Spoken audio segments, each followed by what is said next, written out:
Chapter 7. Iqbal was released from the tomb 3 days later. When we saw him walk across the courtyard on wobbly legs, blinded by the light, his arms covered with angry insect bites, we pitied him, but we were proud too. We would have liked to cheer and applaud, but Hussein's grim eyes warned us to keep quiet. The master gave Iqbal a day and a night to rest, and we held back our curiosity and respected his fitful sleep. We took turns watching over him and soothing his pain by sponging him with cool water. We could see that Iqbal would recover quickly, thanks to our nightly visits, the food, the water, and those oranges that Ali had stolen from the garden for him. "Brother," said Salman one morning, when Iqbal finally returned to work, "you were really strong. Nobody has ever had the courage to do something like that to Hussein Khan. Do you realize how angry he still is about the carpet? But you were also foolish. What have you gained by destroying the carpet? 3 days in the tomb, that's all." "You all took risks coming out at night to help me," Iqbal replied. "If the master had discovered you, what would you have gotten out of it?" "What has that got to do with anything?" asked Salman. "We did it for you." "Well," said Iqbal, "and I did it for you, in a certain sense, as well as for me." "What do you mean?" I asked. "It means that this kind of life isn't right. We should return to our families. We shouldn't be chained to our looms and forced to work like slaves." "I'd like to go home too," I said, "but we can't." "Why not?" Because, burst in Salman, because the master is stronger than us, because it's always been like this, because nobody cares about us." "We'll find somebody to help us, out there. There must be someone." "Out there? What's going on in your head?" "I don't know," said Iqbal. "You got too much heat down in the tomb, brother." Salman shook his head. "Everybody's too scared here." "That's not true," Iqbal laughed. "You're not afraid anymore. Neither are Fatima and little Ali." "I'm not afraid of anybody," declared Ali, hiding behind my skirt. "Even Kareem is less frightened than before. Isn't that true?" "Don't drag me into your dumb plans," hissed Kareem. "And remember, anyway, I'm not afraid of anything." "Not even Hussein?" "I'm not scared of him," Kareem assured us. "I respect him. It's different."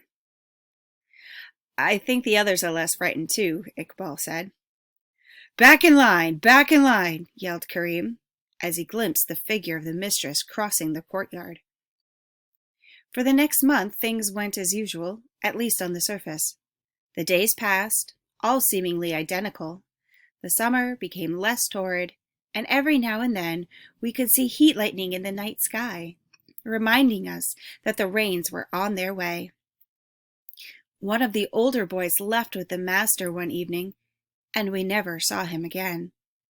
Perhaps Hussein had sold him to someone else. Who knows? We were accustomed to this continuous change of faces around us, and we had even learned not to feel very sorry, or at least not to show it. A new boy arrived in his place, tall and thin with a skinny back. You could count his ribs, each one. We immediately named him Twig. After only 2 days, he hurt his hand, which Hussein had to bandage, crying out to heaven, lamenting the bad luck that had pushed him to make such a poor investment. Twig, armed with a broom, was set to cleaning the workshop, the courtyard, and occasionally the master's house. He went back and forth all day with his arm in a sling, and he raised more dust than he eliminated. That month, an attack of dysentery obliged us to use the little place behind the curtain more often than we liked. Nothing much out of the ordinary, it seemed. But now that I think about it, there was something different. Though with all the work we had to do, we didn't notice it at the time. We worked as usual. We bore Hussein's harsh treatment as usual. Every evening we watched the master take a rag and erase one of the marks on our personal slate, and saw the marks remain the same, as usual. But still, the atmosphere inside the workshop had changed. Nobody was working exactly as before. After the lunch break, we re-entered the workshop as slowly as possible, dragging our feet and mumbling. During the interminable afternoon hours, our attention was easily distracted. We started talking, and sometimes we even laughed. It took a few minutes for the shouts and threats of Hussein Khan to restore an apparent calm. Twig wandered here and there, raising dust and increasing the general confusion. One day, a loom broke. It was used by Mohammed, the stammering boy from the mountains, and even though Hussein Khan was convinced it had been sabotaged, he had no proof, so he couldn't send Mohammed to the tomb to rot for days. At another loom, all the threads tangled, and it took hours to get it working again. Iqbal was calm.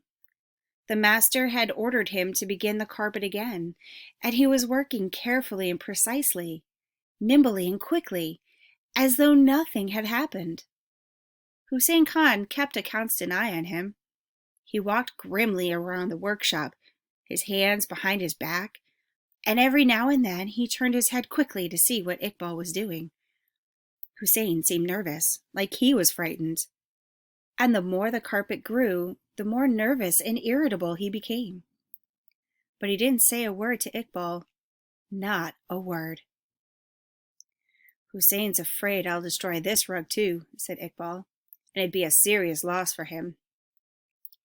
You won't do anything stupid, will you? I asked anxiously. Oh no, I don't plan on anything like that, he assured me. By now, our evening get-togethers had become routine. We didn't even wait for the lights to go out in the master's house. As soon as Hussein locked the door and we heard his footsteps cross the courtyard, we left our beds and sat down in a circle. Twig, who was strange and funny, joined our group, and sometimes so did one or two of the others. We should all run away, said Twig. Just think of Hussein's face. I can't stand him. He's almost worse than the master I had before. Let's become bandits and attack the trucks that come into the city. Why the trucks? Because they carry a lot of food. Forget it, said Mohammed. We should escape to the mountains. There the master will never be able to find us. Yeah, and how did he find you? Twig asked. Bad luck. We poured out our feelings, but we still feared that nothing would ever change for us. There was a precise rule among us.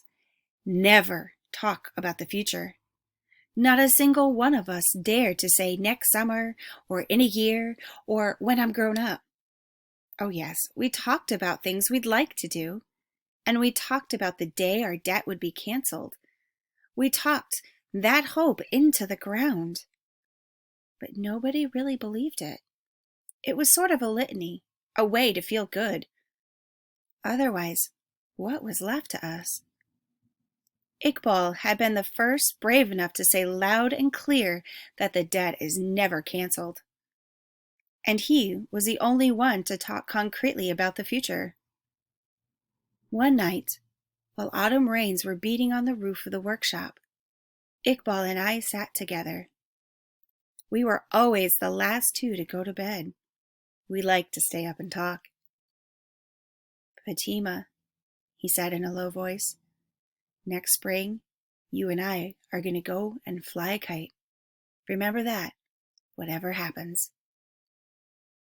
I didn't say anything. What was there to say? I only sensed that he was about to do something rash, and I wouldn't be able to stop him. He was so little, and yet he was so brave. I said the only thing I could say. Please be careful, Iqbal.